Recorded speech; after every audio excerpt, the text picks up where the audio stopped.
Ace Podcast.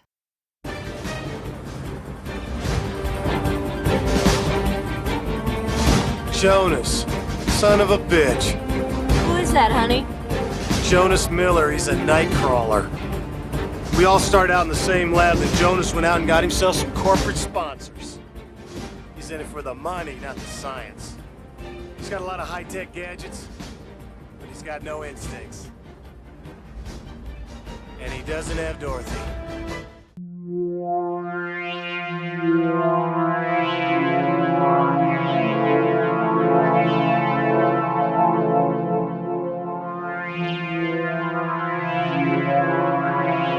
Blood and Black Rum Podcast presents Twister. Hey guys, welcome back to the Blood and Black Rum Podcast. I'm Ryan from the moviesdeadworld.net, and I'm joined by my co-host Martin. How's it going? And we had said in the previous episode, when we did What Have You Done to Solange, that we were going to do another Giallo-style film, which was called The Night Evelyn Came Out of the Grave, but with some recent events, we have decided to postpone that episode and go with something a little bit more timely. So as many of you may have heard, Bill Paxton recently left us, passed away due to a surgery incident, and we decided that we want to do a Bill Paxton episode. Way to make that sound like a lawyer.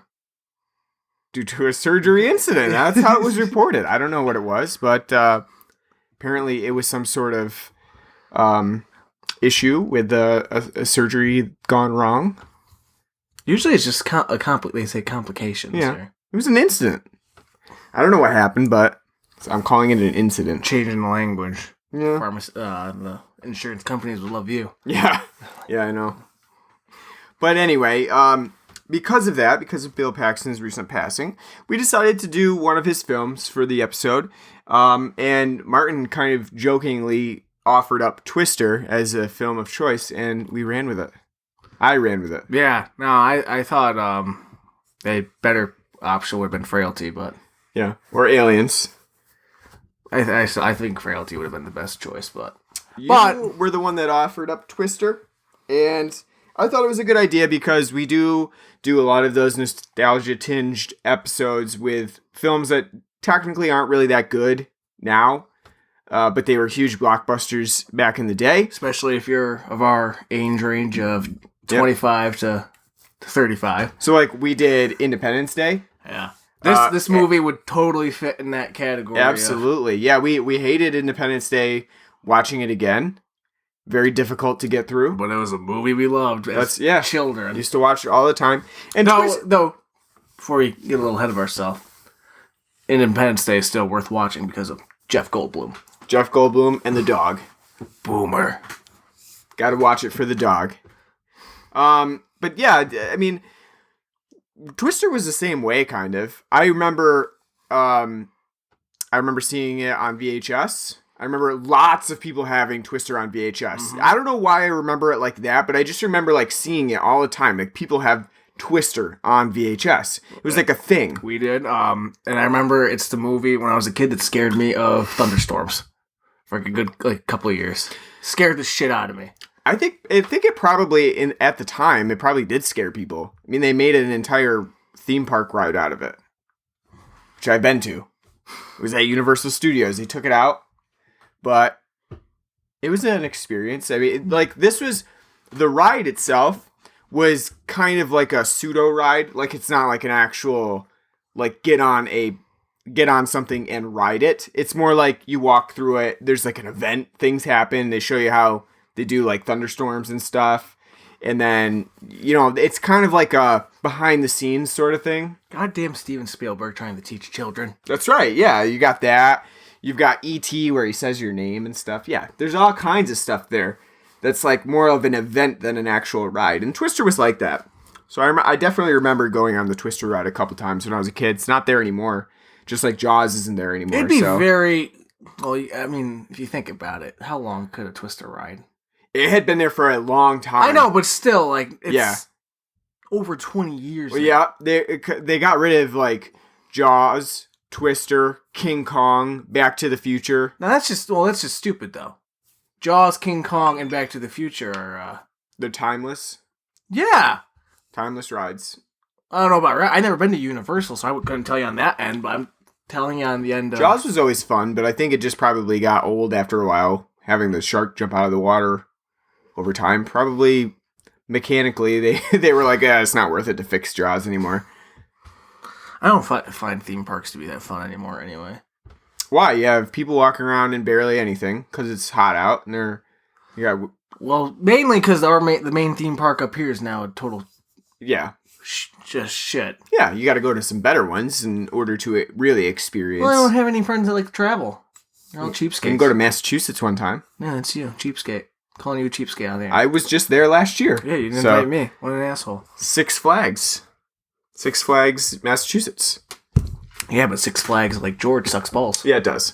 They don't upkeep that one. Outside of the wooden roller coaster, the Comet. That's true. We're way off topic. But no sponsorship for Six Flags. That's for right. Us. Yeah, no, they're shaking their heads. Like, oh my God, they're probably they got like a libel suit that's going on against us now. Universal Studios, on the other hand, go there, please. They pay us for each episode. They have Oktoberfest that tastes like Hefeweizen. That's true. They do. Yeah. Actually, I've promoted Universal Studios quite a bit on this. Yeah, you have. I talked about Halloween going to their Halloween Horror Nights.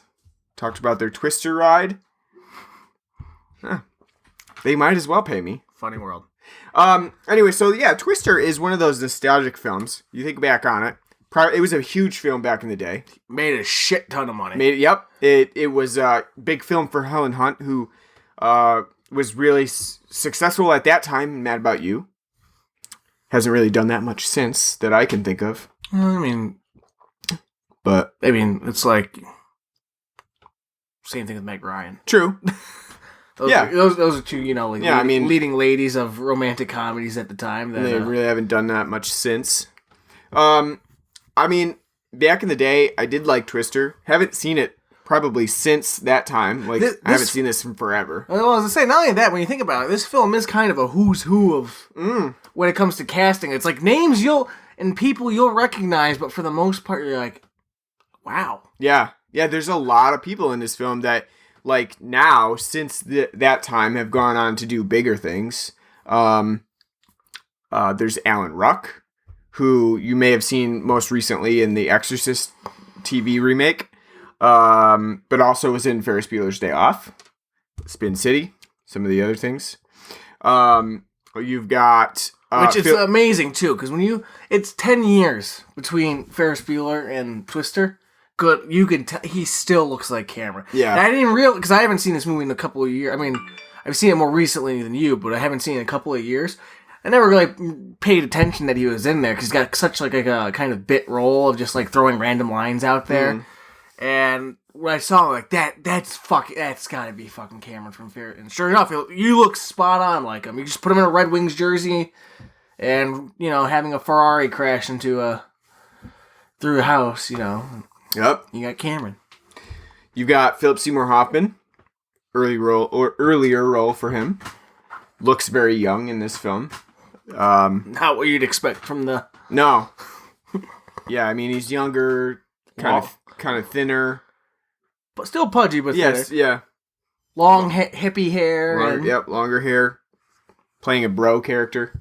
Hippie bro, yeah. Who else we got? We've got... Carrie Ells. Yeah, Carrie Ells. As our baddie.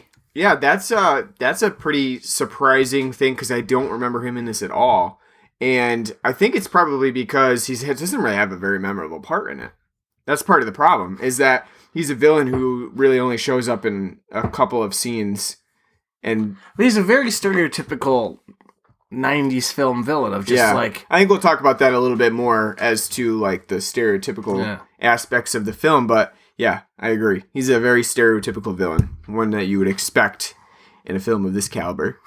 And then you've also got like a lot of smaller parts from people that you'll recognize later. Like, one that stood out to me is Jeremy Davies, who has gone on to do like a lot of like character work in TV shows. He's been in Justified, Lost, and most recently and actually currently in Sleepy Hollow as the big bad in Sleepy Hollow now. So, not super popular in film or anything like that, but definitely recognizable. So there's a lot of people in the cast here, and not a lot of them get like huge roles or anything like that, but it's interesting to watch the film now and see where people have come. I know, where they... Yeah. It's almost like what we did with the Death Wish films, where you see like Lawrence Fishburne in that early role, except for this. Or Jeff Goldblum. But in this case, you have like multiple people that are just populating this film, and really for no reason, because these characters don't really add anything to the plot whatsoever, but they're just kind of there. Didn't really need to pay all those people. But well, it's okay, because when they make sure when the end credits roll, there's only four credits. 4 credits. Yeah. Yeah. And one of them could have been omitted. Yeah, that's right, actually. Yeah. Jamie Gertz, who went on to play in things like Still Standing, the TV sitcom. She's in here, and she gets 4th billing, except for the fact that she's barely in the film and does nothing. Yeah, not a goddamn. I think I saw on Wikipedia she was nominated for a Razzie that year. Oh, really? Was she really? I don't know if she won it or not, but she was nominated for the Razzie that year for Worst Supporting Actress. And absolutely can see why. Yeah. You can absolutely see why in this film. We'll get on further to talk about Twister, because there's a lot to talk about here. Surprisingly, we can mine this for a lot of things, and I didn't even realize it like going in. You said you were like, oh, this is going to be one of those films like Independence Day where it's going to be like awful to come back to, and I agree.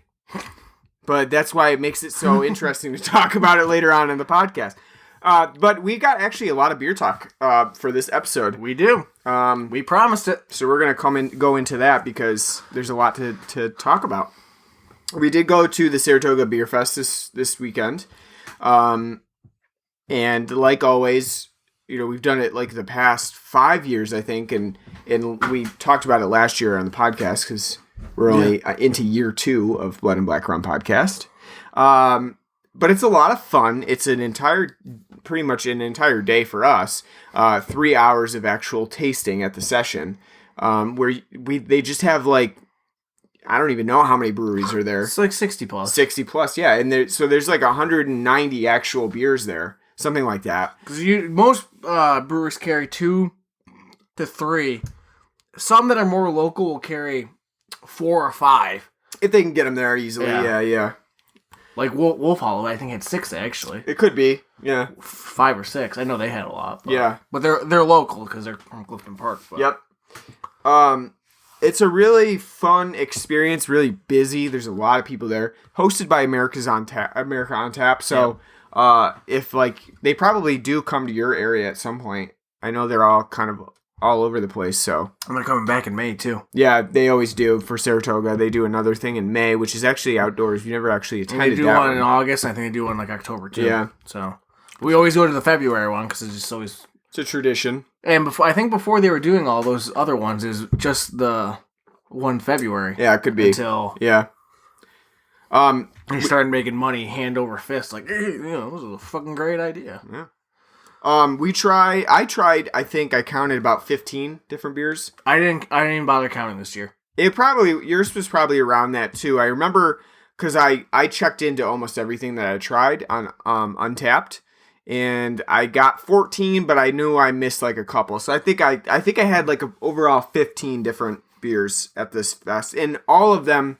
And we should tell too. They give you like a little 3-ounce glass. Yeah, it's like 4 ounces. 4 ounce glass, and you just go and get it filled. When you stop at a certain brewery that you want to try whatever beer they got in selection, fill it up for you and you try it, and then you go on your merry way. Yeah, I think it's a lot of fun because you get to go to some of these breweries, and there's actually some of them are actually workers that work for the brewery. Some of them are volunteers, but some of them are workers, and you can always tell because when you go up to the ones that are actually workers, they're enthusiastic, and they're also like very they're focused on like making sure your glass is cleaned out.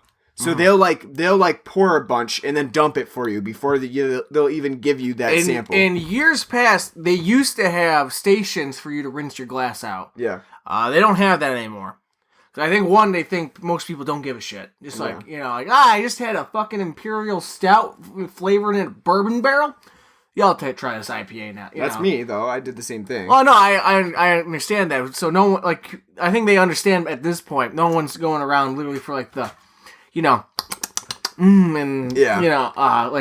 it's a whiskey sampling or a wine sampling. So it's mainly the local breweries around here. They'll have their own and clean it out for you to make sure that when they give you their beer, you're getting the best of it, because they know you're a potential customer. Like, hey, if you're here in Saratoga for this, it's not that far from Clifton Park. It's not that far from Glens Falls. So yeah, and they do have some water pitchers there and a dumping station, but yeah, it's not like you're going to be seeking out the water pitcher every single time you're going to get a new beer, because you can't even move. That's part of the problem. No, you can. You can. You can if you're really forcing yourself through. Exactly. I know you didn't go to a real college, but you guys got to pretend like a full college bar.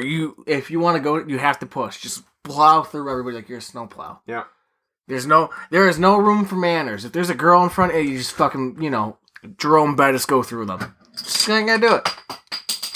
That's true. And that's what I did, but yeah. You finally learned. It's not easy to get to the water pitcher is the thing. So you're not going to make the attempt.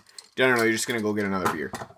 So anyway, we tried about 15 different beers.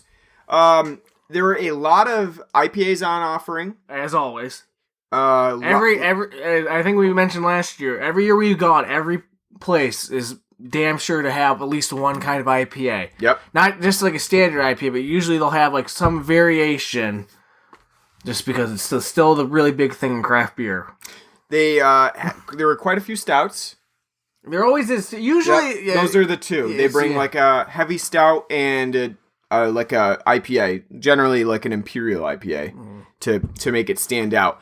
And also, there was a large number of sour beers this year too, as is last year. That's kind of like a new style that's really making its way upwards. It's like putting fruit, making a fruity tart beer. Very tart. Yeah. I mean, I like them, but it's not for everybody, for sure. As I said last year, not for me. Yeah. There was one, I can't remember who the brewer was. I tried, and they said it was an American Wild Ale. Never had that style. And it tasted like a goes. Mm-hmm. It had a higher alcohol percentage. I think it was 5.7 or 5.2. Yeah. Which is higher than a goes. But when I tried it, it wasn't as tart as it goes, but it was pretty vinegary. Mm-hmm. I liked it, but it's still, again... It's just a style of beer I'll never find myself going hey, you know what? Have a goes. Yeah. There's quite a few ciders on tap. They always generally have that. There was a overabundance of not craft beer there this year. True. Yeah, they're trying to sneak their way in. And I'm not one to get Jimmy all riled up about if we talked about last time how craft brewer associations are suing Walmart for, false implying craft beer when it's not craft beer. Look, if you make good beer, I don't care. If it's made by whoever, who cares, I don't consider Blue Moon craft beer, not because it's owned by Miller Coors, because it's just not good beer. Yeah, I agree. Yeah, it's not great beer. I'll get it out if it's all they have and they put an orange in it. But yeah, there's Yingling was there. Yeah, that pissed me off. And they had their black and tan, which is have you ever had their black and tan? Yeah, I've had it. It's a fucking terrible black and tan. Yeah, compared to when we had Saranac's black and tan. Their black and tan is so fucking bad. And then they had their India Pale Lager, which we reviewed on the podcast before, and that's a fucking just bad skunky beer. That's not really discernible at all. So them being there was why are you here? You're not a craft brewer, and you don't make anything that's any good. Why the fuck are you here? Guinness was there. Guinness was there. Why the fuck is Guinness there? They are not a craft brewery.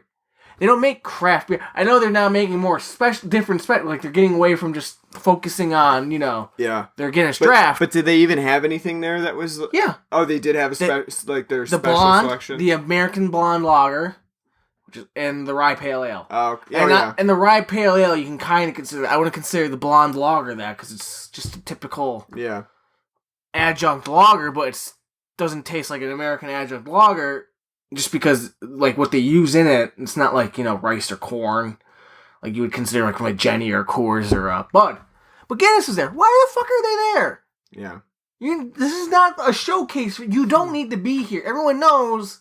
Guinness is a top purveyor Don't worry. of beer. It's almost March 4th, Your sales are going to go up and, precipitously around here pretty soon. Don't worry. You don't need to be here. Sure. Leffe was there, or however it's pronounced. Yeah. I've never had it before, but I know it's not a fucking crap. It's, Yeah. They had a bunch there, and some that were... And Genesee was there, too, but I'm fine with them because at least the brew house line is like a craft beer selection line. They did bring the brew and house. It's not like they had Jenny Salted Caramel Chocolate Porter, Jenny Winter Warmer, and Jenny Cream Ale. As much as I love it, it's not like they had that there. They had just like, their brew house beers. Fine with that. So, I mean, and I wouldn't consider, like Yingling, I don't consider a Black and Tan a fucking, especially when it's one of your mainline beers. That's true, yeah, That's not... They've had that for forever. Yeah, so... one of the things that I really liked about it, though, is that a lot of the brewers, they brought stuff that they generally don't have out in bottles, like that's easy to find. So with Saranac, they didn't bring their normal Saranac line. They brought... It was disappointing they only had one beer, though. True, they only had one beer, but it was their bourbon aged... And their Imperial Stout aged in bourbon barrels. Yeah. Which, whew, that was good. It was, that was a chore. It was good. I couldn't finish it because just having so much other stuff like that, and that is like 11%. Yeah. I was just like, I can't do this right now. Yeah, it was very... it was tough, yeah. I think one of my favorite beers that I tried from there was from Almagang, and it's one of the beers I haven't tried. The Rosetta, which they do sell around here, but I never gotten it because I see it's a fruit ale. I'm like, eh. But actually drinking it, it's very good. I would consider it more akin to like a wine cooler almost. Yeah, it was. And how fruity and carbonate, like it's like a sparkling wine. But I mean, it's so good. Like I said, it's. I don't really know how it's considered a beer because, like I said, it tastes like you're drinking like a sparkling wine. I mean, it was really, really good, and it's kind of unlike anything that Almagang has right now. Mm-hmm. I wouldn't say that they have like any similar beer to that. It was very much a different style for them, and I thought it was really good though, really, really good. I would definitely get it again. I know they do sell it in their like 6 or 4 packs. Yeah, I have seen it, but like I said, I look at it like. Fruit beer? Because I'm not a big fruit beer fan. I was definitely impressed with it, though. But that was very good. And they also had the Iron Throne, which is like a lemony, pale, Belgian pale ale. I thought it was good, but I wouldn't go out of my way. Please bring back just your plain Belgian pale ale. That was fantastic. If you're listening. You know who also had an interesting sample was Sam Adams. They had their Chai IPA there. Delicious. I gotta disagree with you on that one. It's definitely the chai. If you like chai, you're gonna like this chai. And I love chai. So, but if you don't like chai, like me, I don't really like it that much. It was very off-putting to me. Now I wonder, do they only sell that like at their brewery? Like, I have no idea. I've never they heard make of it in like a small. Well, they didn't have like a label. Like when they had like the display for it, showing it, like the bottle was just like a blank bottle. Yeah. I've never heard of it. I mean, it's probably like just a small batch that they have at the brewery, and they thought, like, hey, bring them along. They missed the labeling, though. Why don't they call it Chai PA? They call it a Chai IPA. Well, because they're too busy renaming and rebranding the Rebel IPA. That's true, which is the damn same thing. Yeah, but to be honest with you, I do appreciate that Sam Adams is trying that stuff like Chai IPA, because no, I do too. Too often they play it safe, and they're like, we're going to put out a new IPA. No, I agree, because I liked it, because it was... had a nice hop crispness to it, but the chai the chai for me, because like I said, I love chai tea, so it balanced perfectly. Like it wasn't overly bitter and hoppy. You got that hoppiness of an IPA, but then that chai gave it a nice spice that mild the hoppiness, and it balanced really well. Yeah, and I agree. If you don't like chai, you're not gonna like it. Because I was kind of surprised. It definitely had a heavy chai flavor. And I'm surprised to it. how much the chai was there. So, but if you do like chai, I would say try. You will love it. It's Yeah. and I liked it a lot. Yeah. What else did you have that stood out to you? Anything? There was a blood orange ghost there Didn't that have it. I thought was pretty good. At this point, I was like feeling a nice little buzz and had tried probably about 8 different beers by that time. So it's hard to say like I wasn't like the most I don't know, like careful taster at that point. But it didn't like have a huge blood orange flavor to me. And I think about it too. There was actually another popular style. There was saison.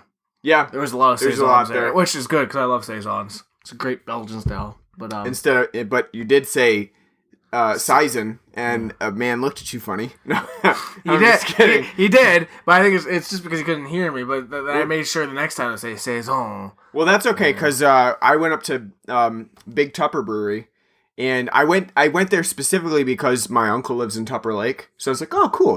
They have a brewery up there. I want to try it out, and they have the beer called the Touk. And it's Touk. So I went up to the girl and I was like, I'll take a Tauk. And she was like, oh yeah, the Touk. I was like, oh man, I'm a fucking idiot. From the Adirondacks. That's you don't right, even know how I know. to pronounce your Iroquois names. What the hell's wrong? I know. Before you know it, you won't know how to say the Cateroceras. I don't know though. Touk, Tauk. It could be Tauk in Adirondack. It could be. It's Touk. Sounds, Before you're not gonna even know how to say like Chitnango or Niskayuna anymore. You'll be like those people in that YouTube video, like these Skittles. Yeah. So like no Skinny Atlas. But probably the only other beer I can really think of that kind of stands out to me is I did like what I got from Davidson Brothers and Schmaltz. I both got their basic lagers. Which I actually haven't had Davidson Brothers like regular lager. It was really good, and Schmaltz is really good too. And the guy from Schmaltz was really cool. He washed out my glass. I do want to go to Schmaltz at some Well, so point. do I. Yeah, that'd be really fun to go to. I didn't mention though, but another well-represented style of beer, which I actually really liked because you're always getting these heavy flavors from these breweries, was the Pilsner. Pilsner making a comeback. Some craft beer Pilsners. So somebody realized, like, you know what? Somebody probably just wants like something crisp and clean to cleanse their palate. And it's so great because, like, let's say you just had 5 beers and it's like Imperial Stout, Imperial IPA. Here's a Ghost too. Now I just want a regular Pilsner. And it was perfect. I really liked it. So I made it a point to try to like find some Pilsners after I'd had a lot of those heavy palate-crushing flavors. The Scotch Wee Heavy. Yeah, that's right. We'll follow those 11%. I actually didn't have that one, but no. So it was a lot of fun. I will say that we're stretching out a little bit, so I will say it's a lot of fun. I did try more than 15 beers, but I don't count that as actually trying them because I didn't have a full glass of it. I just had, like a sip of somebody else's. But there were so many that we got to try and taste, and it's always a lot of fun, especially when you're looking for new things. So I recommend it, and especially because it means Red Robin afterwards. Oh, that's true. We did go to Red Robin after. It was delicious. I had garlic farts. The other thing too is that like this is the perfect time to try those beers that are super expensive in stores. Like, when I had the, like, Dogfish Head, I'll try there. Very expensive. Rogue. It's a good time to try a Rogue. Ballast Point. Though which can often be, like, $20.99 for a 12-pack. I did have a Manta Ray IPA from Ballast Point. It was pretty good. Yeah, there's cinnamon raisin. Yeah, I can't do that. That sounds too like the most miserable beer on the planet. I'm out of raisin for now on. That sounds even worse than the habanero. After having like the old ale and stuff like that, raisin is kind of dead to me in beer for now. For a long while. Yeah, I'll stay away from that. It's been dead to me forever, but Yeah. But today we do have an actual beer to kind of review as well, although it doesn't really necessarily need reviewing. It's we talked about it already. Martin was kind of giving it shit for being at the beer fest, but it's Guinness. Draft. Guinness regular draft. I remember that I used to love this beer. I used to love it so much when I first started drinking. I used to order it out and get it on tap, thinking it was just the bomb diggity. That was back in 1996 when Twister came out, when I was saying bomb diggity. But it doesn't hold up. I on Untapped, whenever I rated it, I don't even remember. Had to have been years ago. I rated it a 4 out of 5. I definitely would not give that now. Blame it on the recipe change. I don't know, but like you, I used to love Guinness. When I started drinking, when we turned 21, it's one of my favorite beers. I liked it because I thought it had a bold, dark maltiness. It was a heavy beer. Mm-hmm. And I loved Guinness beers. 6 years later, this is not a bold, dark, heavy beer. No. This is water. This is with some malt, even a slightly maltier characteristic. Because like you, if I was at a bar, I would get Guinness on tap. Granted, I will say, on tap, it's not a heavy, flavorful stout, but it's still a great thing to get in. If somebody knows how to draft it properly, get it in your glass, and it has a great mouthfeel. Is I think exactly what you're going for there. Is that the mouthfeel on it is so creamy and nice. Somebody has perfected that. It may be the fish bladder in it. I don't know. The nitro. Yeah. Which is this doesn't even have the widget in it. No, those don't. No. So what? But I mean, I do like the mouthfeel on the Guinness. I think it's really good. You can feel it even from the bottle. But you're right, it's better on tap because if it's poured properly, it's got a great mouthfeel. It's not like the most flavorful beer. Nope. But it's still you're right. And I will still order a Guinness at a bar. I will still order it. It's not one that I've sworn off like Yingling, because I have sworn that off. I am not ordering that at the bar. I've ordered it too many times and spent too much money on it at the bar.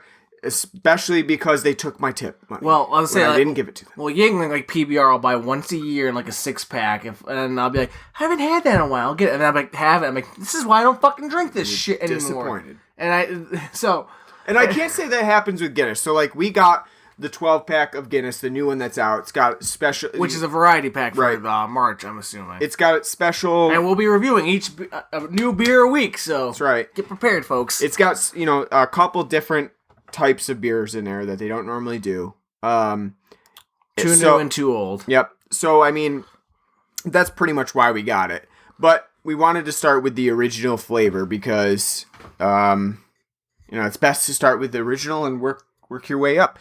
So I mean, I will say that there isn't a time where if someone gave me a Guinness, I would say no, or if they had a special pack like this new Guinness pack, I would be like, no, I don't want to try it. I would still probably buy it. I still, like I said, anytime I see them do something new. Yeah, you want to at least try it. I still am. The black ale was an abomination. The black lager, when that first came out, because I was still big into Guinness then. I got it when it came out. And I got that black lager. I was so disappointed. I was heartbroken. I'm like, this is terrible. Yep. Because it's supposed to be a Schwartz beer, and compared to Saranac's Black Forest, it's fucking awful. Absolutely miserable. This is bad. The blonde is not much better. The American Blonde Lager is terrible too. Flavorless. Yep. Harp, I don't care for. They're longer than me. I don't care for at all. Yeah. Smithwick's. Yeah, Smithwick's. I do like a Smithwick's. little bit. I haven't had it in years, but from what I remember, I did like. The extra stout. The first time I had it, I liked a lot. Yeah. In times past when we've had it, I like it, but I don't think it's still pretty good, but it's not. Yeah, it's not amazing. It tastes like what a stout's supposed to, like a normal stout. And then you got your foreign extra. which we'll review next week. Yeah. Great. That's delicious. From what I remember, haven't had it in a long time, so we'll see. We'll see how it holds It up. was one of the best stouts I've ever had in my life. Yeah. We'll see how it holds up, because I haven't had it in forever. But then you got like the nitro. When we reviewed the nitro IPA and the Not bad. rye pale ale, I hated the nitro IPA and the rye pale ale was good, but it was would never see my money again because I didn't think it was worth its time. But Yeah.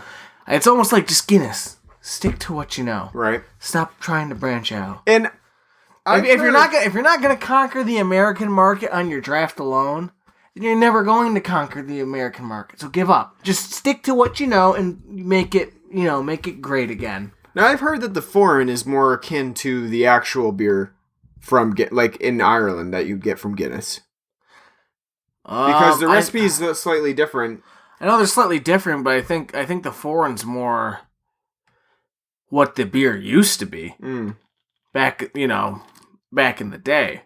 I think what we get on as Guinness Draft is there's a slight recipe change, but I don't think it's much different. It's still got the nitro widget, but I mean the foreign extra would be like what Sir Arthur Guinness was using because he didn't have a fucking nitro widget. So, True. But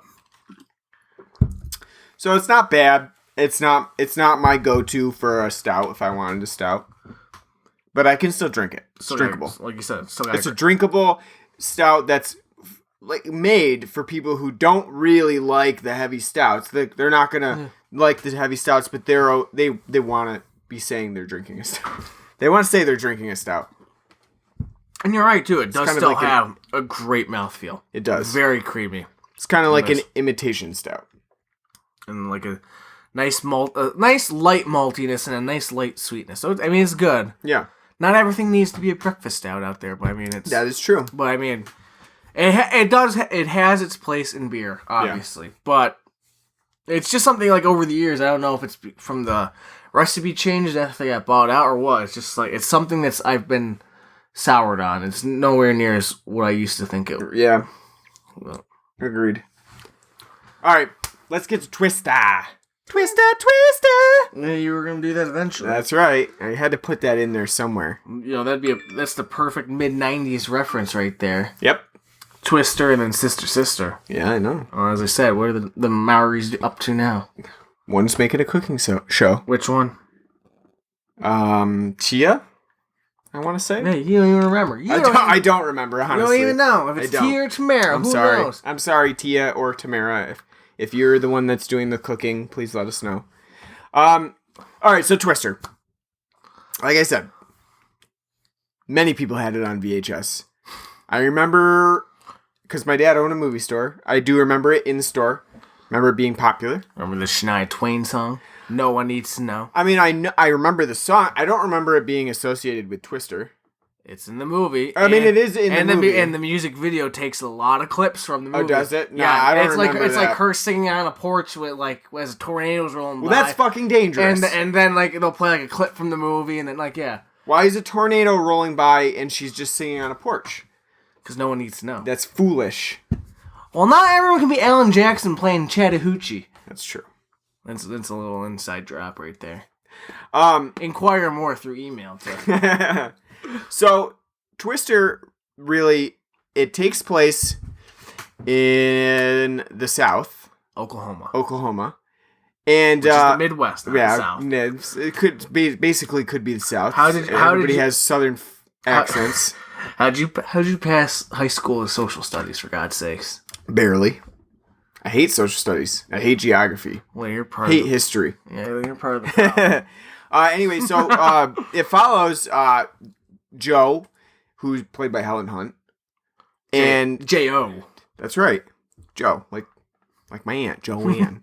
And she's a storm tracker. So she follows all the storms. She's really into twisters.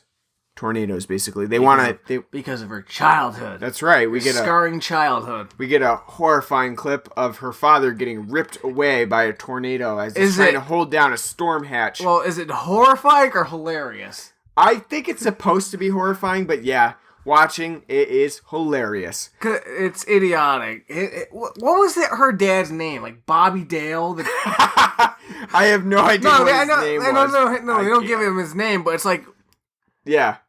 Good Lord, redneck of the redneck. Like, King of the Apple... I mean, I know it's in Oklahoma, but King of the Appalachians, Bobby Dale, fucking F5 tornado coming through his home. They run to the storm cellar, and he thinks it's a good idea because the bolts on it are coming loose to try to hold it down. Yeah. While a 300-mile-an-hour wind, Yeah. And he gets picked up and taken while his daughter, his dog, and his wife are sitting there like, oh, look. Did he think that, like, the debris is not going to fucking fly down? Like, that's not... It's going to fly out. And it's not the trajectory, so you didn't have to. The door could have ripped off. You would have been fine. Yes, exactly. That's the whole thing with that scenario, is that any normal person would just let the door go. And just be like, I'm going to get as far away from the outside as possible. And just protect, what you do, in that situation... You hunker down. You would hunker down, and you would protect, like, you would use... If you're the man, because this is man society, you would protect them with your body. Well, to be honest with you, the mom would protect with the body, because she is a farm woman. She would not be moved by the storm. I'm not saying that in a mean way. I'm saying that literally... She would be the best person because she's like 2 times the size of. He's a twig. Yeah, Joe's father. So I mean, that would be the thing to do. I know that was what you would obviously in that situation. Though, like if the movie had any logical sense, it's not like being a meat shield's the best option. But that's what if you were in that situation, that's what you'd be like. All right, hold on. I'm pretty sure the technical term for that is hunker down. That's bivouac. Yeah, that's right. That's what weathermen say when a tornado's coming your way, is you fucking hunker down. So I think that was his first mistake. But anyway, that's what Joe's motivation is. Her dad got flung into an F5 tornado, and now she's a storm tracker hunting them down. She wants to get as much data as possible on tornadoes. And honestly, she used to be in a relationship. She was married to Bill Paxton's character. Still married, technically. It's like that little 90s plot convenience, because, like, oh. Bill must have had a bad memory, because his name is Bill in this film, too. Don't you love it? I do love when they link up together. When movies and TV, they keep, like, the first name the same. I do, because it always makes you think, like, could he not respond to, like, Joe? Was it, like, were people saying, like, Joe, get over here! And Bill's just, like, walking around the set, like, what? Just like think of like famous, like other famous, like, and all they do is just change the last name. It's like, really, like, could you not like figure it out? Right, I know that's the thing. It always cracks me up. I know that in reality, it's probably not. It was probably written in the script, and they just went with it. Like Bill Paxton got cast for Bill Harding. It probably just was a coincidence that it happened. But at the same time, it does make you think, like, were they just really bad at being Joe or Dan? Steve. Yeah. His name was Steve. Or like the script called for a Steve, and Bill Paxton was like, I am not a Steve. I am a Bill. And he couldn't go along with, like, and it's funny too, because Bill Paxton is a character actor. Yeah. So that would be funny. Like, I can't, like, Steve's the name of a douchebag. I'm no douchebag. Yeah. Exactly. I'm Bill Paxton. Yeah, it just makes you think, even though, I mean, it has nothing to do with the film at all. Which is funny, too, because when you think about it now, reflecting back on the Death Wish series, surprised that halfway through the series, they just changed Paul Kersey's name to, Charles Kersey. Yeah. Because you just see, like, Bronson and his lack of interest in that, being just like, Paul, and just like, on the set, probably like, I don't know what's going on. Yeah. Like, Charles, that's me, Charles Bronson. Anyway, so Joe and Bill are married. Bill wants a divorce. He wants Joe to sign the papers. And unfortunately, he also brings his new fiancée. Cardboard box. Cardboard box. And as we all know, cardboard boxes do not fare well in tornadoes. So Jamie Gertz plays his fiancée, Dr. Melissa Reeves, who is a reproductive therapist. Make of that what you will. Why don't they just call her a sex therapist? Sex therapist, marriage counselor, whatever it is, yeah, it's reproductive I therapist. didn't know sex therapists would like keep a cell phone on, like, Yeah. or like, you know, after office hours, be like taking calls, like, well, I busted a nut in her twat, and she's still, you know, it's asking for advice. I can't see it. I feel like a sex therapist, once you leave your place of vocation, it's like done. Yeah. Yeah, you know. I didn't want to talk about sperm or ovaries anymore. Yeah, I know. Yeah. Like well, have you tried putting a 33-degree angle while you're giving her the old 1-2 nut in the butt? I know. I don't know why she has one of those ancient cell phones, the brick cell phones. No, it's not even a brick. It's a flip phone. Mm. Yeah, it's true, isn't it? It is like a trifold phone. Yeah. The 80s would be like in the late 90s would be the brick phone, like Vice. That's true. Vice City. No, she's got the Matrix. Like, Link, give me an exit phone. She is a cardboard box. Jamie, I don't know if it's Jamie Gertz or just the writing here. I've seen Jamie Gertz in other things. She's not bad. She's not like a bad actress. I wouldn't say like she's terrible. I don't think it's the writing. I don't think it's any of the actors. It's the direction. Yeah, because it's not just her in this film. Everyone outside of Helen Hunt and Philip Seymour Hoffman are the most wooden. This is a forest when it comes to the actors. Yeah, even Bill Paxton his delivery is really like just uninterested. And it's mainly why I didn't want to do this film. I mean, it makes sense in his honor because it's his most well-known film. But he's not a bad actor. No, he's not. Again, as I said, he's a well-renowned as a character actor. So this is literally one of his worst performances. Probably. That's why. But again, I don't think it's his fault, and I don't think it's anyone's fault. I think it's the direction they were probably given. Because and they probably let Philip Seymour Hoffman be crazy, because like, hey, he's the crazy hippie, so he gets to act kind of goofy, and Helen Hunt's the free spirit, so she gets to kind of be a little. Other than that, everyone's very rigid. Even like this ragtag band of his storm chasers that's supposed to be like the flower child group of, you know, chasing tornadoes. Outside of Philip Seymour Hoffman and Joe, they're all fucking wooden and just kind of there, and they only chime in when they, like, you know, like it's Pappy O'Daniel's Flower Power Hour on Oh Brother Where Art Thou, and they're like the side guys, like, oh yeah, it's gonna be the best, gonna be the greatest, yep. So I mean, yeah, I don't particularly blame Jamie Gertz, and I do think part of it is just her character is that. Like, she is meant to be vanilla and boring. Like, her character itself is meant to be, because she's supposed to be that person that Bill Harding is seeing, but not really realizing that she's not the one for him. It's actually Joe all along, because they share the same interests. They need that stimulation. They make that clear, but the film doesn't make clear is how they're even connected. What was the spark between them? Because between Bill and Melissa? Yeah, because there's none. Because when they finally reconcile that, hey, we're not going to be together, she's like, I'm not even mad. Yeah. You know, I can't, like, she's like, I can't compete with it. I'm sure I got nice tits, but Helen Hunt's got nice boobies too. You know, I mean, what are we going to do? Yeah, I mean, their relationship is pretty inexplicable. It's just there as a plot device. You didn't even need her there. You could have just had them be estranged husband and wife. Didn't, yeah. And... You know, they come together because of a twister. Yeah. Literally, they're twisted together. Wow. How old yeah. are you? You like 84? I am getting old with my jokes, yeah. But yeah, you're right. They don't need that character there at all. She really serves no purpose. Maybe it's just like that love triangle thing. Maybe I should have been a writer for films in the 90s. I would have saved them. I would have saved you a paycheck right there. Like, you don't even need her. Just have them be estranged. Yeah, fourth billing, so she got a paycheck. She got a nice paycheck. Don't worry. One of the things that really astounds me about this film is that it was co-written by Michael Crichton. Michael Crichton and Anne-Marie Martin. And produced by Michael Crichton. And I'm a fan of Michael Crichton, but this is not his best work by far.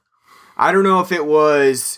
like a joint thing, and like Anne-Marie Martin wrote most of it, and Michael Crichton kind of put his name on it as like James Patterson does. Well, you think about it, but coming off Jurassic Park, and Steven Spielberg executive produced this film. True. Because Amblin Entertainment was, helped produce the film. But Spielberg probably came to him. True. And after, hey, why don't you? And he's probably, yeah, well, I like making a shit ton of money. Let's make a shit ton of money. Yeah. That's probably why. That's probably why. Yeah, you're right. Yeah, that was probably the motivation. It's not even really a Crichton-esque film or like storyline, really. Because Crichton is more interested in the science fiction behind things. So like Twister has a lot of technobabble, which, I mean, I did take a meteorology class, but even still, it's like, they're not explaining any of it. It's just, they're just throwing the words around. Like, oh, that's an F45, with a microburst class, and it's like, and as the audience, if you don't know anything about meteorology, it's like, oh, yeah.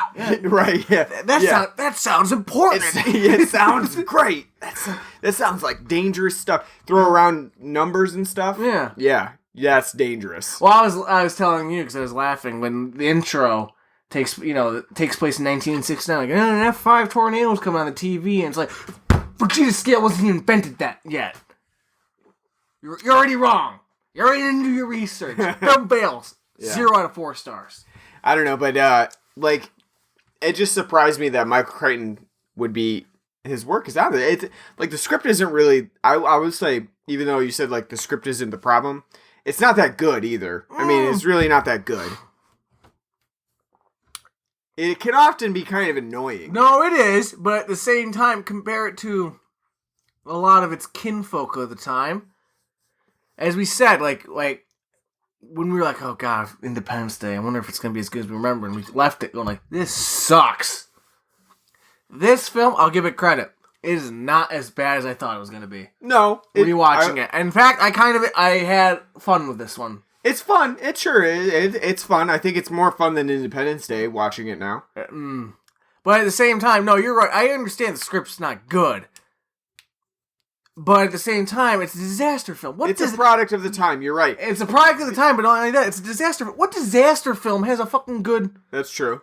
Even like some of the well-known and well-revered like disaster films, like Poseidon. Doesn't have a fucking good script. Yeah. It's just the set pieces and the action, the actors that drive the film. This is the same case. Well, I think part of my problem with the script is that it just doesn't really make sense within the film itself, because the whole idea is that these tornado hunters are trying to put this machine into the tornado, the main part of the tornado, to spread around sensors so they can get data within the tornado. Because computers. Yeah, computers and stuff. What data they're gathering from these sensors inside the tornado, I'm not really sure.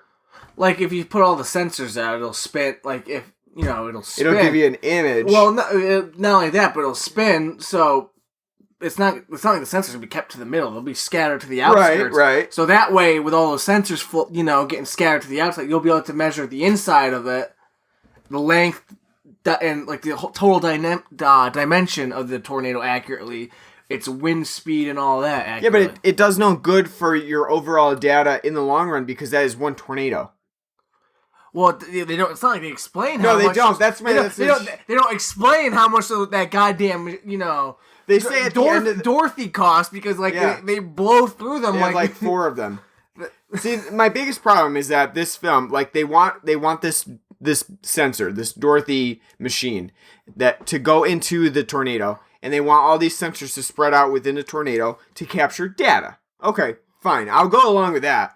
But the whole point of that data and why they have to do it with a fucking dangerous F5 tornado makes no sense. Because you could, if the data could be used to learn about tornadoes, you could do it with an F1. You don't have to put yourself in that danger, because in F1, hey, maybe you may get thrown around, tossed around and stuff, but at least it's not picking up tractor trailers and throwing them at you. They would be able to distinguish between the different types of tornadoes, because again, the whole Fujita scale is based on like wind speed, dimension, and the destruction it leaves behind. So I mean, by having those sensors, you'd be able to better read them. Like, that one knocked down a whole block, but this one took away the whole trailer park. So You'd be able to get the difference. I understand that. Yeah. My problem with it is though, it's just it mainly stems from like who the fuck are they working for? Yeah, that's true too.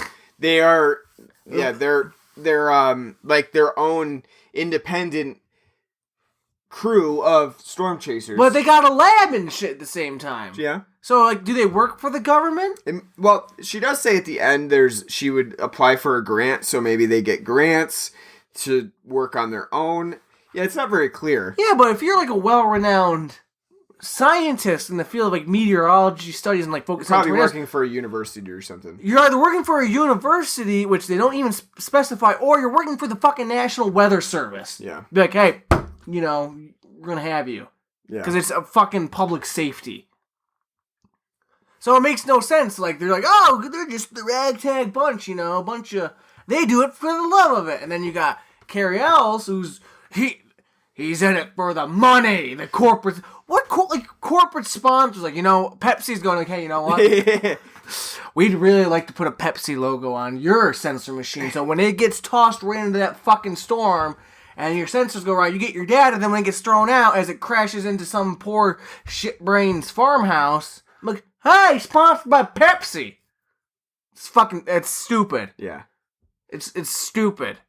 Yeah, that is a big problem. What business would be interested in gathering their own, like, meteorological, like, data? Yeah. Just let the government... Why waste the resources on it? You can have the government do it for you. The government's subsidizing it for you. And then whatever a business is doing, they can base it off of what the government's doing. They don't need to waste resources in trying to figure out tornadoes. Unless they're like, hey, we're going to sell this machine. Right, or they end up like figuring out that they're going to sell their footage to make a documentary or something. Or to like National Geographic. But that wouldn't be... Not corporate, but... you wouldn't study yeah. a tornado. Not only that, it's not like National Geographic's going to sponsor you before you get to any footage. Like, yeah, we'll pay you $10 million and we'll see, what you come up with. Yeah. I don't know. I have a problem with that whole storyline. I don't think that... I think it probably would have worked better if they just happened to be storm chasers and they were caught in this series of intense tornadoes, instead of what Twister gives us, which is many, many different tornadoes that are happening in the same areas. A different tornado on the F scale, on the Fujita scale, within the same day. So you got an F1, then an F3, then an F4, and an F5. Yeah, and not only that, but it's also like they're in the same types of areas, but all over the place. So and for a little while, even the film forgets about the fact that they have to get the Dorothy machine into the tornado, and it's more so of like just running from the tornado. They forget about a lot of things. So I mean, forget about Carrie Ells. Just yeah. You even said like, whatever happened to him? He's just gone for a little while, for like a third of the film. Then he's just back to get his comeuppance because he's a scumbag in it for the money. Which, by the way, I know storm chasing's a thing. I'm telling you right now, only way to get me to fucking do that, I'm getting paid. Yeah, right. I'm not, not doing it for the fun of it. Yeah, no, hell no. No, thank you. Yeah, I agree, and I wouldn't be putting myself in the middle of it just to. I'd have to be a well-paid meteorologist to be like, yeah, okay, fine. But other than that, I'm not, it's just fucking weird. They're all. Like I said though, I think that my biggest problem with the storyline is that they have to do this thing where they have to put the machine within the storm. Like if it was just that they were caught in these storms and they were like trying to outrun them or something, it'd be a different story. I think that would even be more realistic, where the audience could kind of relate to that storyline. But this one, which is very vague, and the point of it isn't really apparent, I don't think it works as much. I think it kind of that storyline gets lost within this film. I don't even think you really need Carrie Elwes in this at all as a villain. No, you don't need a villain. He's not even a villain. He's Nah. just an asshole. Yeah. Which makes his death at the end. Spoiler alert, 20-year-old film. But I mean, like the fact that like he dies because he's like, you know, him and they don't again, his tension between him and Bill is just, oh, he's in it for the money, but I didn't in it for the love and the science. Yeah. And that's why they don't. And Carrie Ells took The same schematic for the machine, basically. But they don't explain. Like, it's like, Paxton, did you have that patent? Did you have that? Oh, you didn't? So you worked in the same lab and probably worked on the same project together, but if you were lead on it, but you didn't decide to patent it? No, then that's your own goddamn fault. Yeah, then he's perfectly fine to try and use that machine as well to capture his data. But I mean, other than that, it's like, did he deserve to get fucking flung into a tornado and then shot back out and explode into Death Wish style? No. Yeah. He's like, oh, he's a dickbag and an asshole, but did he deserve it? No, he didn't deserve that. It's just funny. It's like the bar for like villainy is like very It's like, he's a tax evader. Hang him, draw and quarter him. Like I said though, this film doesn't even need a villain. The villain is the twisters.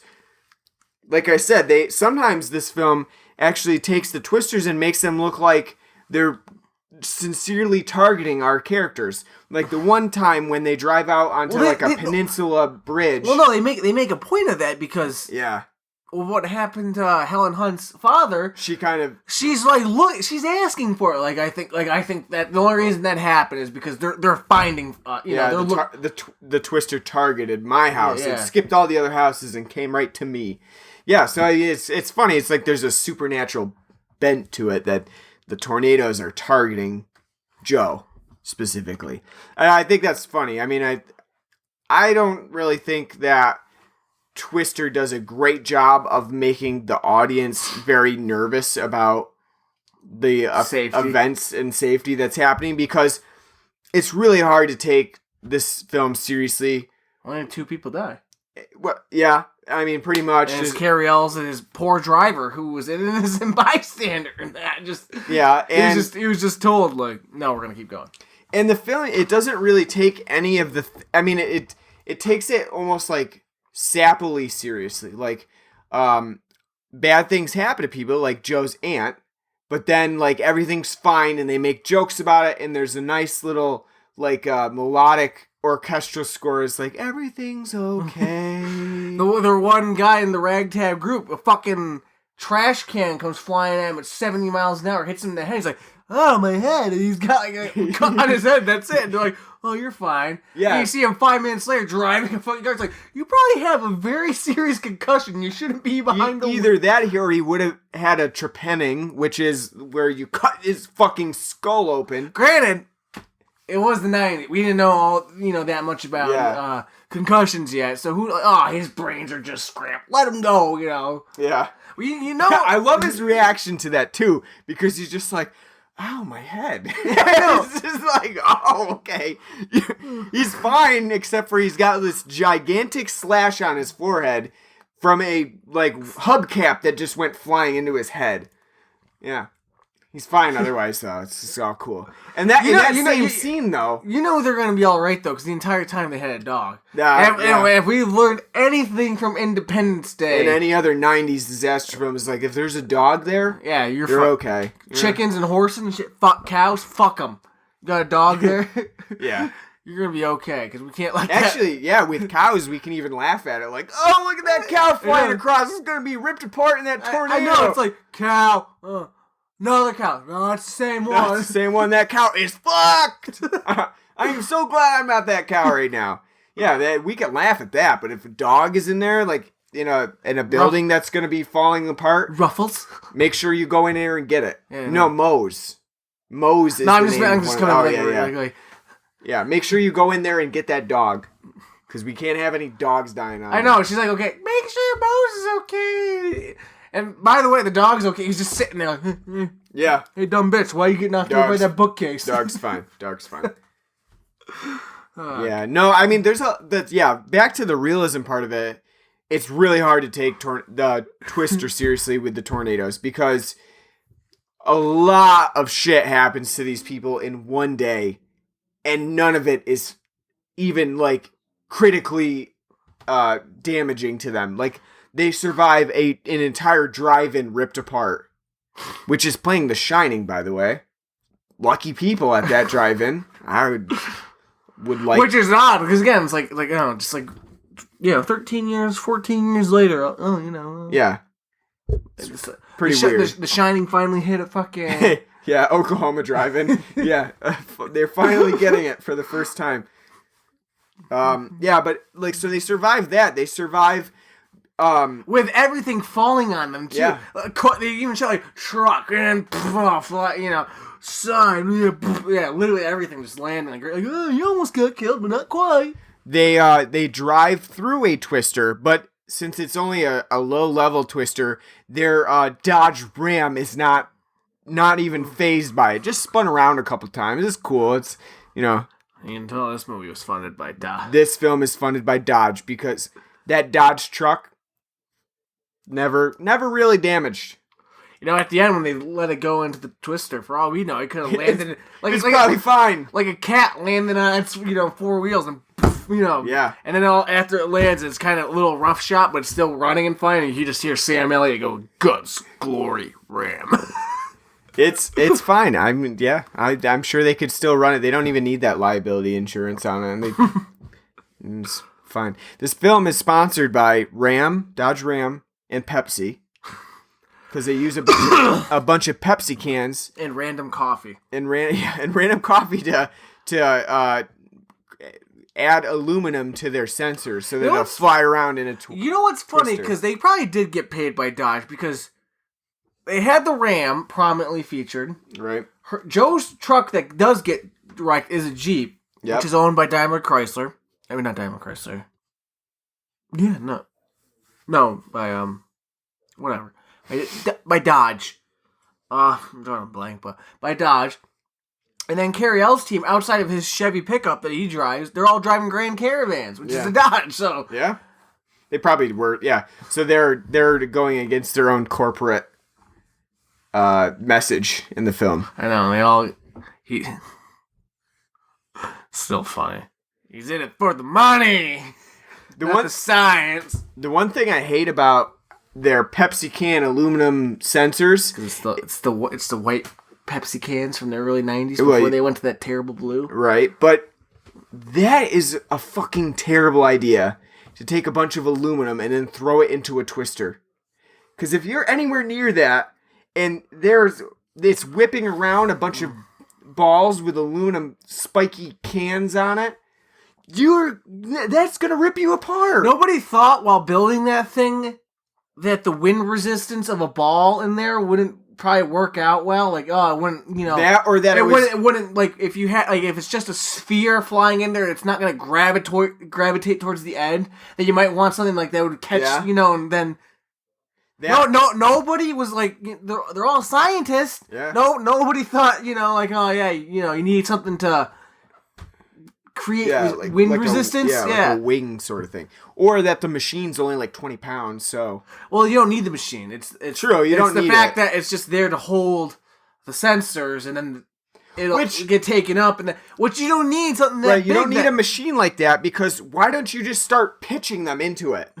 Just throw the balls in there. Just like stand outside and just throw a bunch of sensors in there. Like, you don't need a fucking machine to do that. Bill Paxton's a telepath. You know what? When it comes to what they needed to do? Tornadoes in this, so he's like, it's gonna break that way. So just like stand over here. And you know what? Yeah, you know what they needed to do instead of building that Dorothy machine to hold the sensors is get like a tennis ball pitcher, a wheelbarrow. No, like a tennis thrower. I know, but a wheelbarrow would have been just fine. Just like have like a wheelbarrow full of sensors. That's true. And then just set it down here because this is where the path of the tornado. And just leave it there, and then no one at the National Weather Service was thinking like, let's save $1 million on this and just get a wheelbarrow from Home Depot or Sears.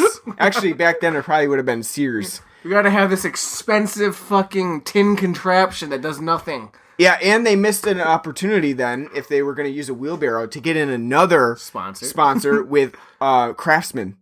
Because have Bob Beal flying. Because Craftsman, for most of their stuff, if it breaks, you can return it and get a new one.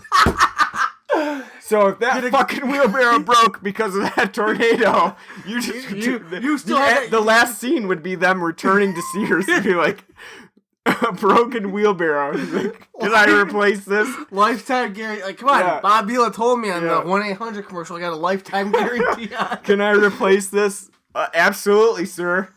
That's why they're going out of business. There's people like returning shit. Like, Dude, yeah.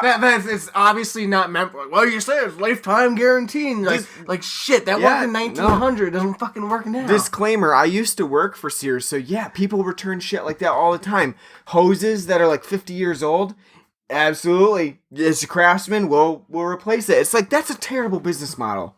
If you ever want to, like, at a certain point, they just need to come out and say, like, yeah, all the craftsmanship that you bought, you wouldn't even need there's no more lifetime warranty. Well, let's say not even that. You wouldn't even need a receipt because you don't. No, you don't. Because you can't get craftsmen outside of Sears. So it'd be like, oh, I got this crap. Like, you got the receipt. I don't need a fucking receipt because the only place I can get it is here. So obviously, so the better business plan for these independent storm chasers would be to use a craftsman wheelbarrow. Just stick it in the line of the tornado and then go back for it after and bring it back to Sears to get a new one. Saves a lot of money. Taxpayers would love you. That's right. That's right. There's a lot of crazy shit like that. That would be so great. Just, I would pay good money just to watch the movie where they're just like, yeah, fuck. We don't like, all our Dorothy's got this trip. We do not put her in a fucking wheelbarrow. Yeah. Them just like hiding behind a bush. Or literally anything else. It already picked up a truck.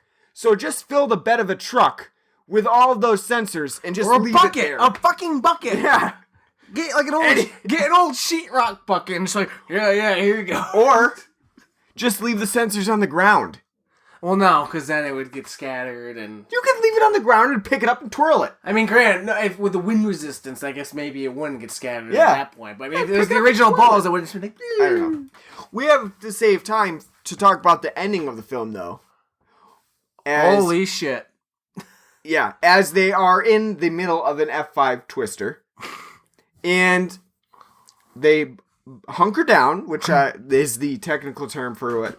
But they hunker down... by tying a belt to a metal pipe. That's 30 feet underneath. We should be good. Yeah. So the logistics of this don't really make sense to me because I would assume that despite the fact that the pipe is 30 feet down, the pipe's fine. That's not going anywhere. That's not the problem. The problem is you flying off into space because you're being held down by a belt. And even if the belt didn't break, because that belt is fucking hard as a rock. Made out of the hardest leather ever. And then if that tornado is like 300 miles per hour? An F5 is 305 miles and up. Then I would assume that you would be being ripped into it like a vacuum. Torn asunder. And you were torn apart by that belt that you tied yourself to. Because if you just think about say holding on to the belt or the pipe, you're like any type of like holding on that you try to do, then your arm is going to be ripped out of socket. You're not going to be. You can't hold on. That's like saying I'm going to jump off this building, but I'm going to grab onto the awning at the bottom. Like, no, you're not.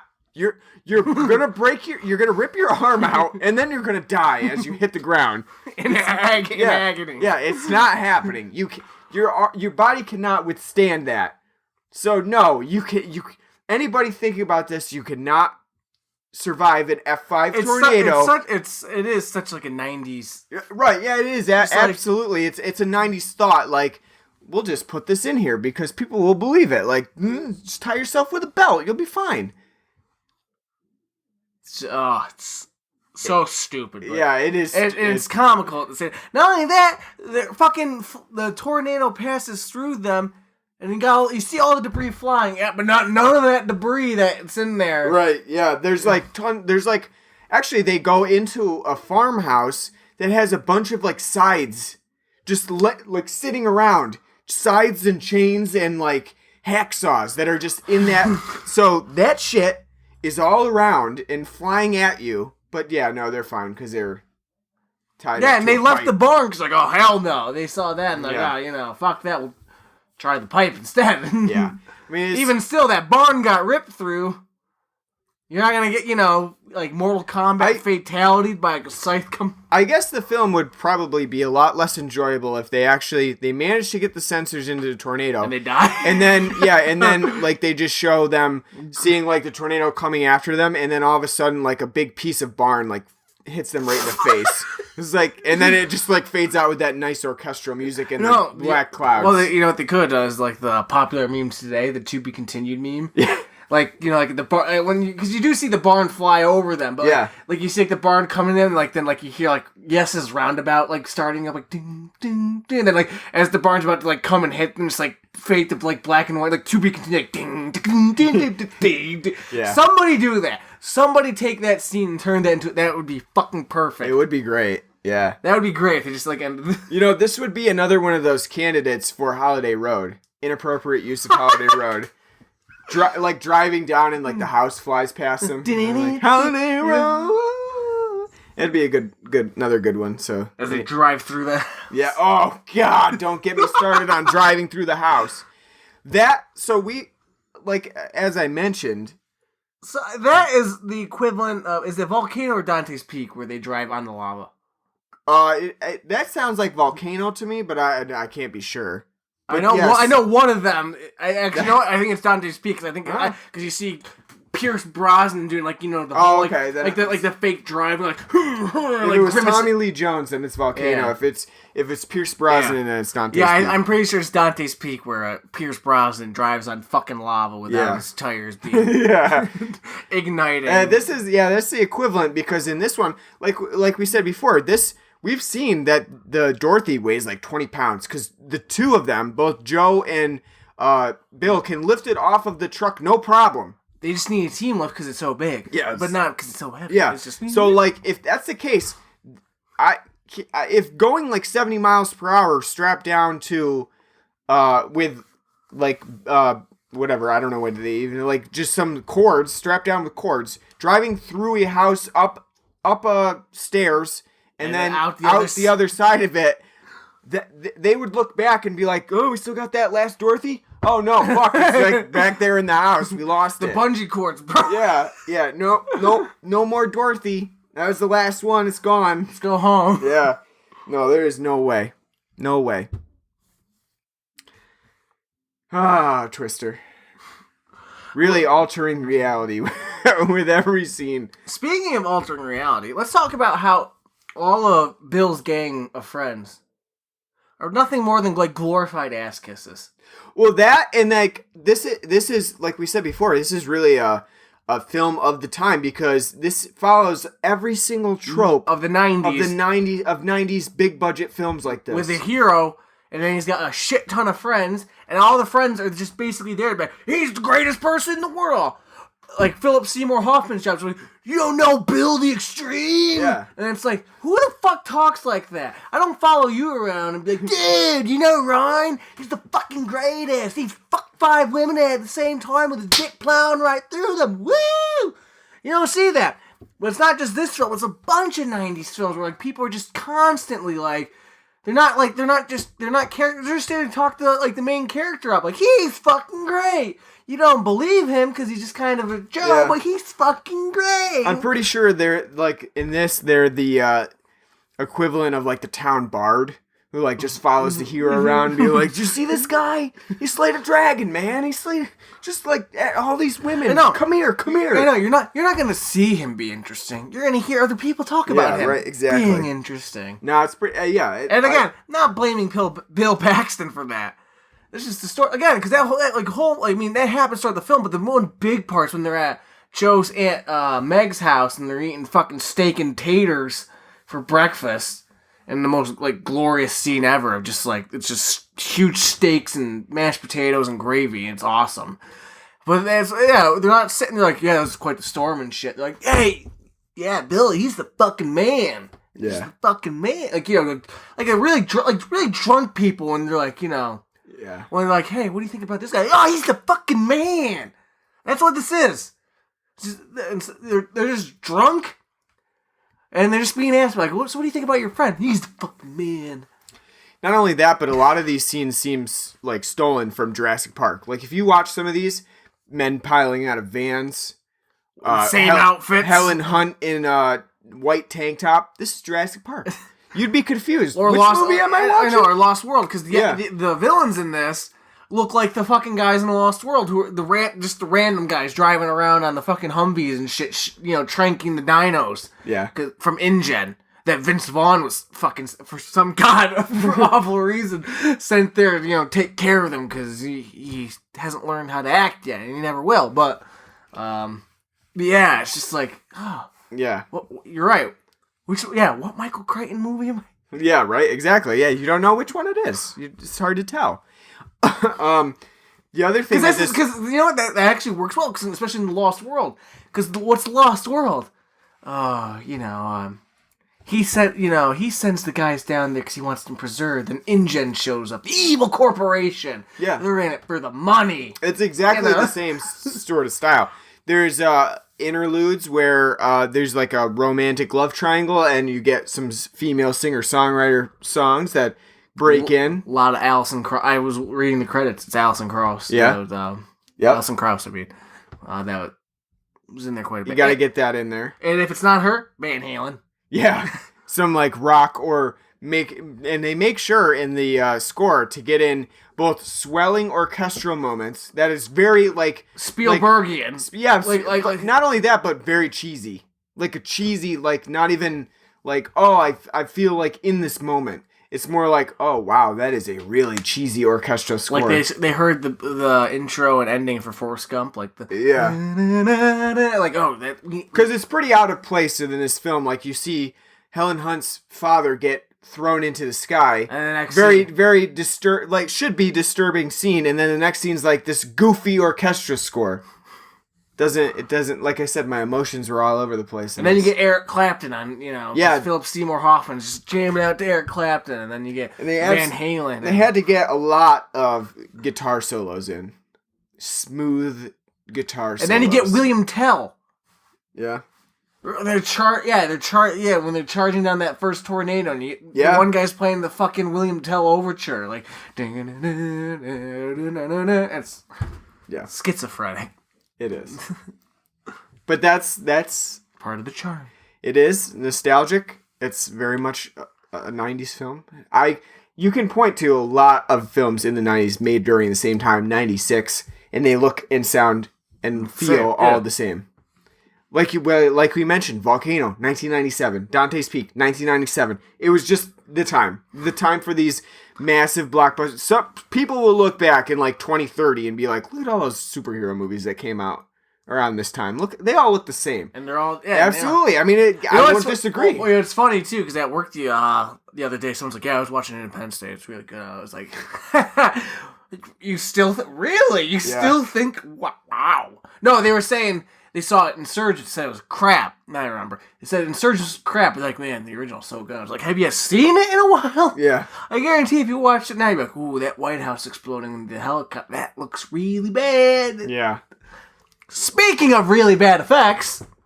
Yeah, this has some pretty bad CGI. Oh, yeah. Like I said, the one that really, really stood out to me, although there's a lot, is the intro? The intro with the twister. The intro, but also the boat flying and just the cow and the boat comes down on the pavement and like just looks so like it bounces almost like it was a feather just floating down.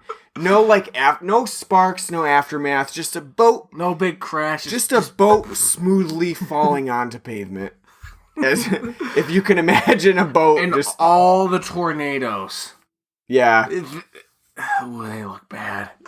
The smaller twisters. Yeah. Specifically. The F5 does look good. Yeah, I mean, I think it looks. But those smaller ones, oh my, yeah, they look god awful. Yeah, now. they do. They did not age well. Yep. They did not age. I've seen things from Sega Saturn that look better than that. They did not age well at all. And it's funny too because you think about it, like people are like, this is cutting edge. This is great. And you see like the technology too, like them like with their like fucking MacBook laptops, and it's like they're a fucking huge brick suitcase, and they're probably sitting like, this is cutting edge.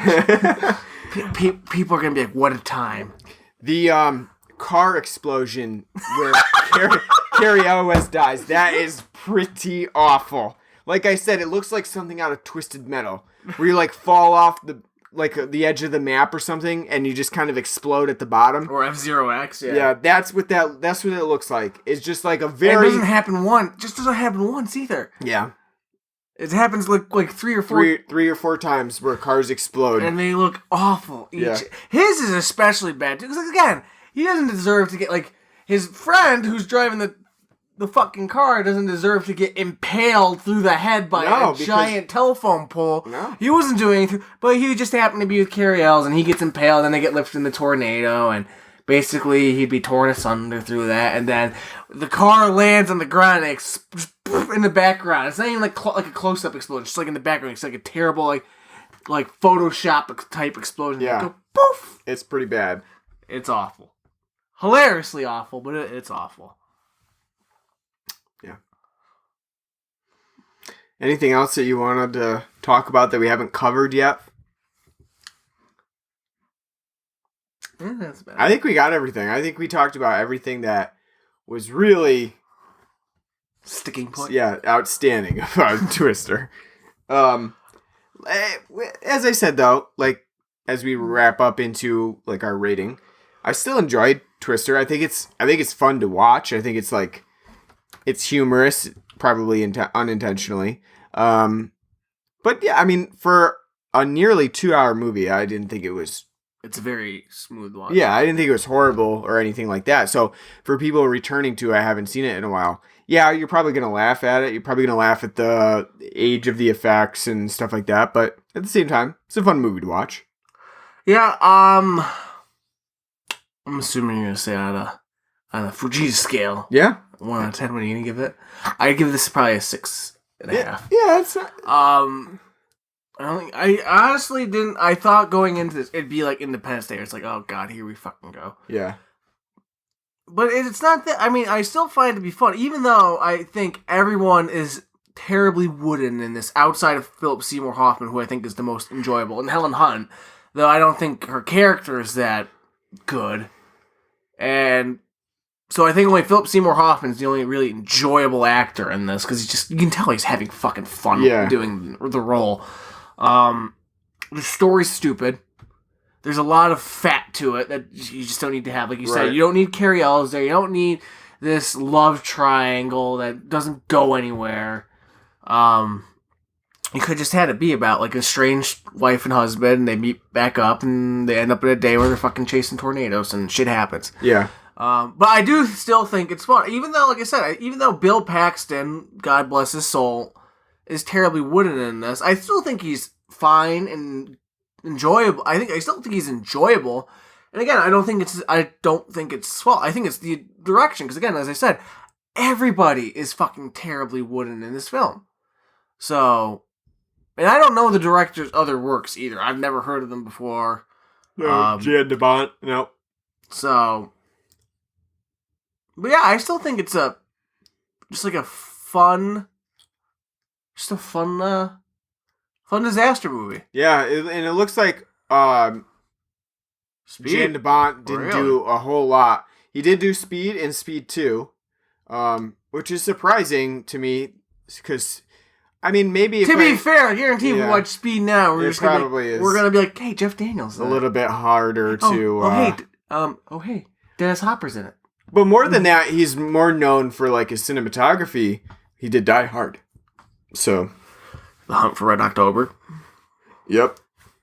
So that's kind of interesting. I didn't know. So he didn't really do that much in terms of actual film direction, but he did do Speed, which we have to do at some point.